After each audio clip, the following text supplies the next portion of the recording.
Welcome back to the Coaches Show. It's week 3. I'm with David Schuster, your head coach of the Mission Prep Royals. I'm Brian Stanley, joining you for the Coaches Show. And it's time to dive into last week's game, Coach. You picked up the 14-6 win over the Bishop Diego Cardinals Friday night at La Playa Stadium, a beautiful stadium. Since the last time I'd been there in high school, quite different. Beautiful stadium. Probably the best stadium I've been to, rivaling even Spanos Stadium to a degree on beauty. So let's talk first about the win and how big it was for this unit picking up their first win of the season. Well, the Bishop Diego game is it's automatically my favorite game I've ever coached at Mission Prep. It was just they're such a legendary program. They're one of the top 50 schools in Southern Section and have been for a long, long time. And I've got some history there, obviously, having right when Grace was going up, Bishop Diego was going up, and so we played each other all the time, and it was always just an absolute war. And the kind of the history with Mission Prep was Mission had never really been able to beat Bishop Diego ever, and so going all the way back to the 1930s and stuff, no Mission Prep team had beaten them. So there's we played them a lot, and it just was something that the school had never been able to get over. And to be honest, for most of the years I've been here, it's always kind of been like this very, very weird, tiny little cloud. No one ever really talked about it. You never really discussed Bishop Diego. A lot of the alumni expressed a strong desire of, man, like, be awesome if we could ever beat that school. But it was just sort of like one of those, like, yeah, we've just, we're not going to talk about that one because it's just, we've never been able to get there. So being able to go down there, we had 20 kids suited up for the game. That was the other thing that, that I didn't realize. I thought we had, to be honest, the whole game I was calling the game, I thought we had 26 kids suited up. And it wasn't until after the game was over, a bunch of my coaches were like, "No, we had 20 kids, and we're counting it up on film." I'm like, hey, "What do you know?" So it just the way the kids performed, the physical nature of the game, and the fact that our kids did not break, and that's not typical of of a Bishop Diego squad where they're so physical, they're so big, they're so athletic. Um, that offensive and defensive line, they got tons of Polynesians, and they're so athletic and they're so powerful. And our kids kind of met them at the point of attack and oftentimes beat them to the point of attack. And so, defensively, man, I can't begin to tell you how proud I am of the way the kids played on defense. They were so aggressive, they were so physical. I do think there's some aspect to this of Bishop Diego didn't maybe take us as seriously as they would have in the past. But by the time the second quarter got going, I think they were kind of fully engaged with us, and it was a dogfight the rest of the way. I also think, offensively, we made Thomas Glenn our quarterback. Really, really excited about where he's at in his development, and he kind of enables us to do a lot of things offensively, and it's a work in progress for sure, but there was major progress on the offensive side of the ball, enough to where we were able to control the clock and control the game just long enough to get the win. It wasn't an overwhelming offensive performance, but it was good enough. And I felt Thomas played, for your first game as a varsity quarterback, as a sophomore, to be against Bishop Diego, who, from what I've been told, no one in the area on the Central Coast has beaten Bishop Diego in like almost a decade, maybe even longer. And so, to play Bishop Diego right off the bat and to perform the way he did, I felt he did such a tremendous job controlling the run game, keeping us in the game, making big throws when we had to have it. And the offensive line performed great. Drew Harrigan had an incredible game. Our tight ends did great. But really, man, our defense played phenomenal football, and it just felt like we had a game plan that would work. Came from a lot of experience on my end, and to see the kids execute that game plan in a special way on the field, and it just kind of culminated the way it did. It was such a it was the game that everybody had always kind of told me was an insurmountable mountain. And so to get there and with 20 kids suited up and the team that, last year's team on paper should have been the team to beat Bishop Diego with all the talent we had. And so to do it with this squad, just this tough, blue collar, grind out type of team that we have this year, just it's that moment when we won the game is one of my favorite moments I've ever had here. So.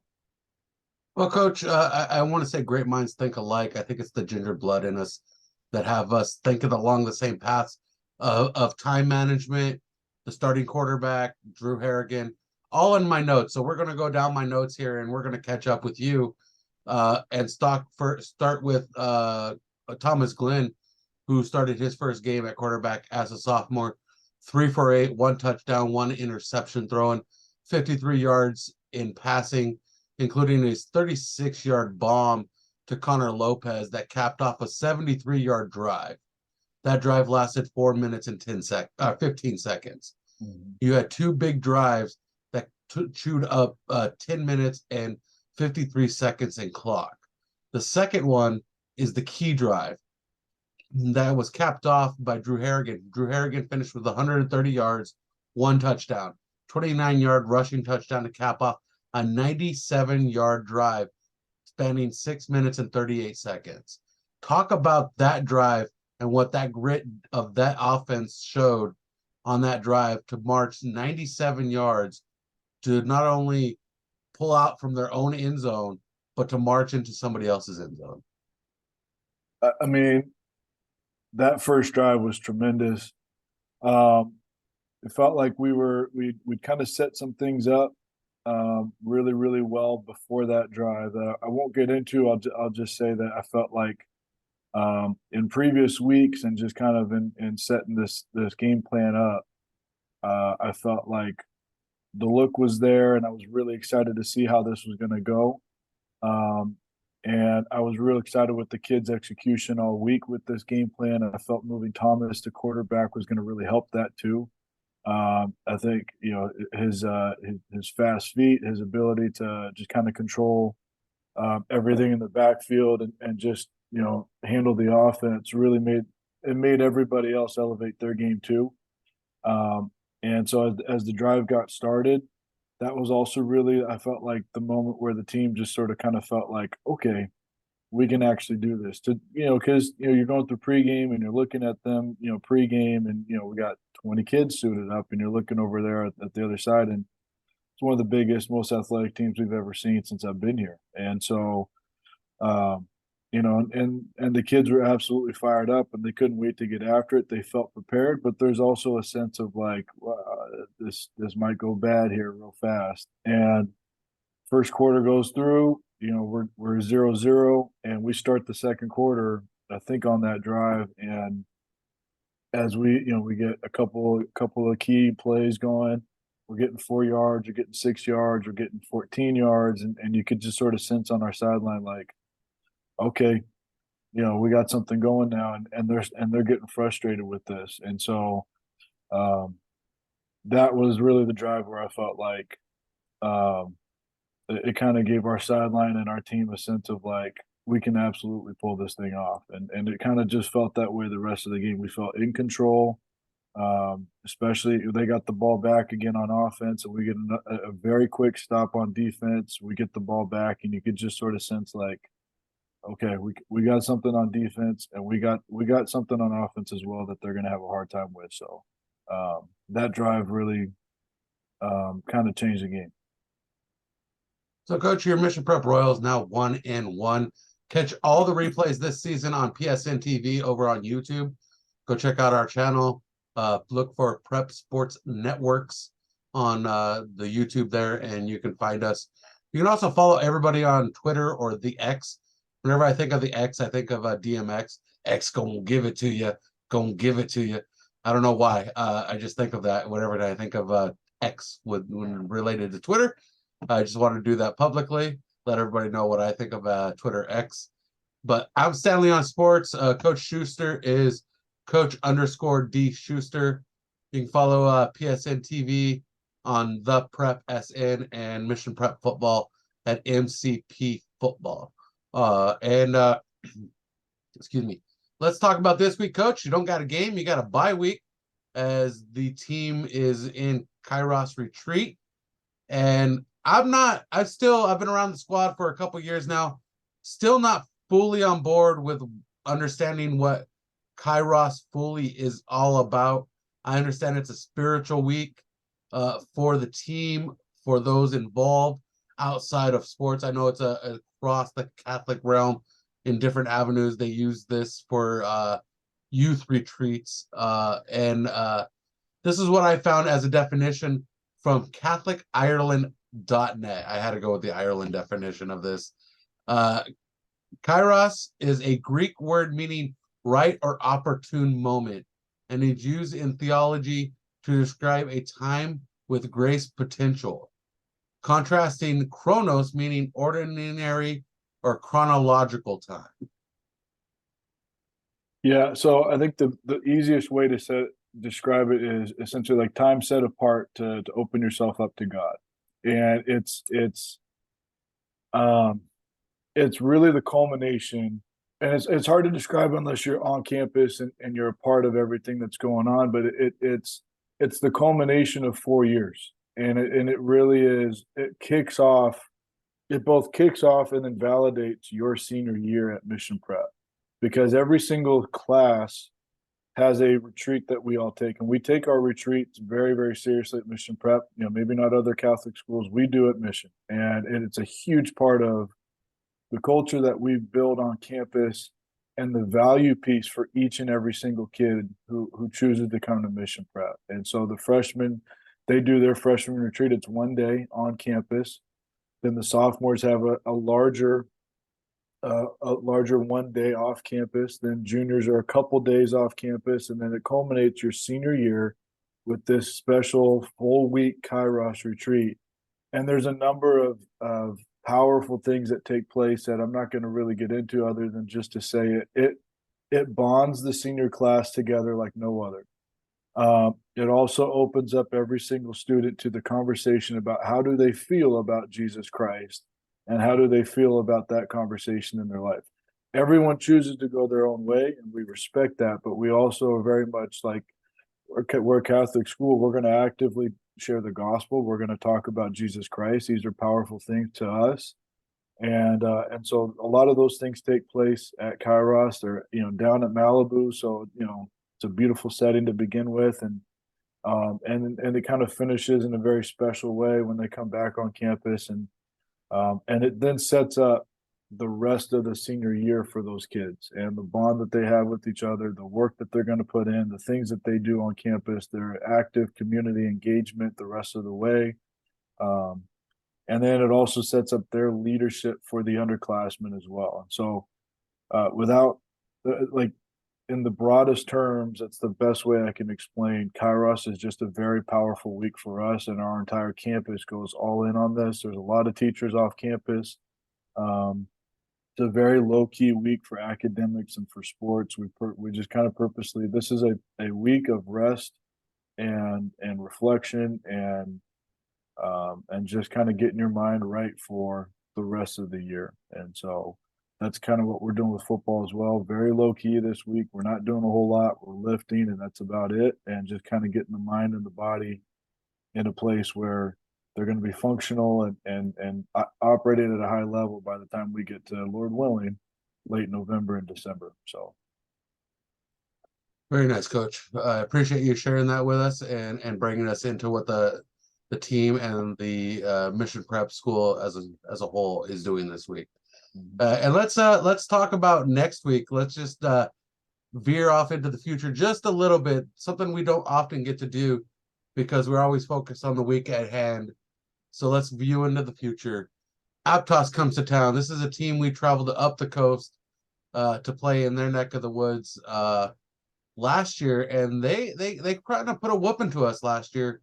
The final score was in our favor, was in their favor, but we still put up some points. I was looking at my notes. I forgot to write down the final score. But their their offense runs the wing tee, 329 yards of running game with 4 touchdowns produced. and they're looking to do that again with a plenty of returners from that running squad last year. Yeah, I mean, if you guys know anything about Randy Blankenship, he is the only current coach in California who's still coaching with 300 wins. When Bruce Rawlinson at Mater Dei retired this past season, that meant Blankenship was now the only one left with 300 wins who was still coaching. So he's been doing this since the 70s. The extended coaching tree, I guess, that I come from, I come from Josh Henderson, and then Josh played for Dick Brook. And Dick Brook had a legendary program at Fontana back in the 80s and 90s. And Blankenship and Brook were going at it, back in the 70s and 80s there. And so I will say last year, there's just like Coach Blankenship has seen everything anybody could ever possibly throw at him in terms of trying to stop that offense. It's the most well-run, most efficient wing T offense I've ever seen in my life. They're an absolute machine. And I will openly admit, last year I've never felt so outcoached in my life. Everything we tried to do on defense, he had a very fast adjustment. It usually took him 1 or 2 plays, and he knew exactly what we were trying to do on defense, and he had something to counter it. And it was stuff that, we hadn't been able to fully prepare for everything. There's really no way to fully prepare for everything he can throw at you. And then as the game's going on, everyone's just sitting there going like, he's got an answer for everything. This is ridiculous. And so, I'm very, very excited for a chance to kind of redeem myself a little bit against him. But I also know he's a legendary coach for a reason, and his program echoes that. His kids work incredibly hard. They're super physical. And so we've got to play amazing football on all phases. Special teams is going to have to make something happen. Offense will have to do something special.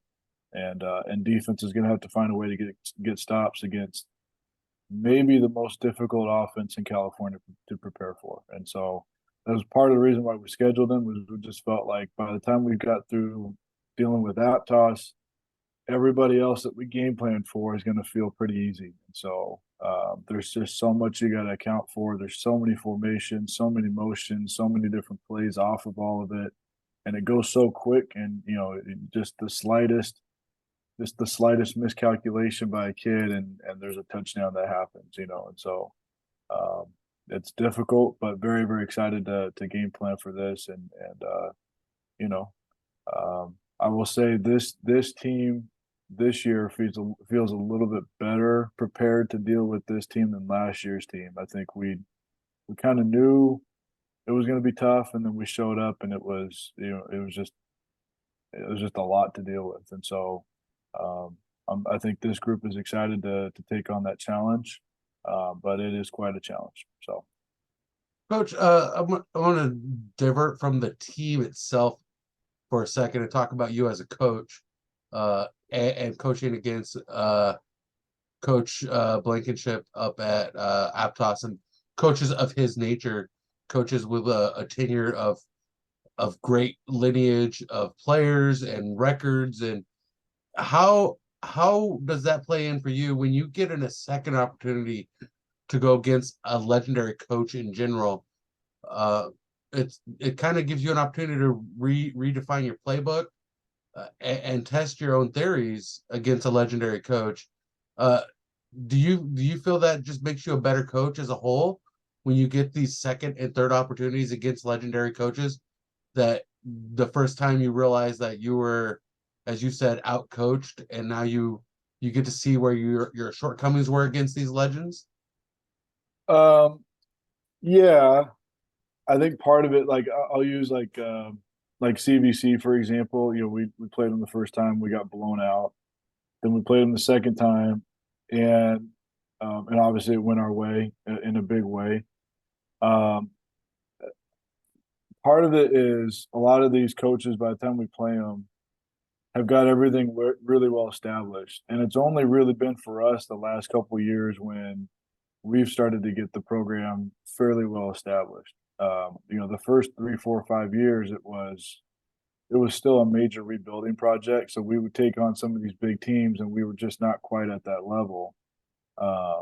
when we played CVC in 2019, we were not remotely close to being able to compete with them up front, and it showed in the second half. We just got completely worn out, and so that's kind of, as the program has grown and been built. We just felt like each time we had a rematch, we were athletically more competitive than we were the first time we played them. But there's no question about it. Like I will absolutely take lessons learned from every single game. And, there's lots of lessons learned from Aptos last year. And, we will always try to adjust something and, just kind of go, hey, we tried this. It clearly was not the right call. And so let's do something different off of that, and there's already some stuff that we're working on and looking at that we're just kind of going like, okay, this was a big mistake trying to do it this way. That maybe on paper made total sense, but to us and to our kids and the type of program we run made no sense. And that happened at CVC, that happened at Bakersfield Christian last year. There's plenty of things where we just sat there with like different ideas. You get out there and you're like, well, that was a stupid idea. And, and then you kind of get a chance to adjust and rematch it. And so far for us, that's usually been pretty successful in that round 2 look. Not all the time. Bakersfield Christian beat us this time, but it's the game plan stuff is honestly some of the funnest part of being a coach anyway. And so it's a lot of fun to sit there, draw it up and try to make it all work. And then it's really, really fun, like Friday night, when the kids then go execute it at a great, great level. Yeah. And you just kind of sitting there going like, this is pretty fun. So, Blankenship's almost kind of his own category though. There's very few coaches like him. And he's been doing it for so long. Like anything we decide to put in, in the game plan, he's going to sit there and go like, well, yeah, I saw this, 20 years ago, and this is how we beat it then. And football hasn't changed, still blocking and tackling and who can do it the best. And so he's going to have a quick adjustment for it. And so I think the biggest thing for us this week and next week is, what's the counter to the counter and how are we going to respond to that? And it's just a lot of work. It's a lot of fun work though. Coach, I do have bad news. Football has changed. They've introduced flags in some avenues of football these days. That's another conversation. Yes, it is. I'm just saying it's changed. So, yeah. Coach, that's going to be next week, Friday night, September 9th at 7 p.m. on PSNtv. You can follow it on YouTube. Our channel, just search Prep Sports Networks. And if you're watching this, you're probably already on our YouTube channel, so just hit that like and subscribe button. You can follow us on our website, prepsportsnetworks.com. And coming up next week, September 7th, our next coaches show with head coach David Schuster. We'll break it all down for you. We'll really get into the depths of what's happening with Aptos and what we're going to do to try to capture that win at home at Alex G. Spanos Stadium on the Mustang Memorial Field. Until next time, we'll see you then.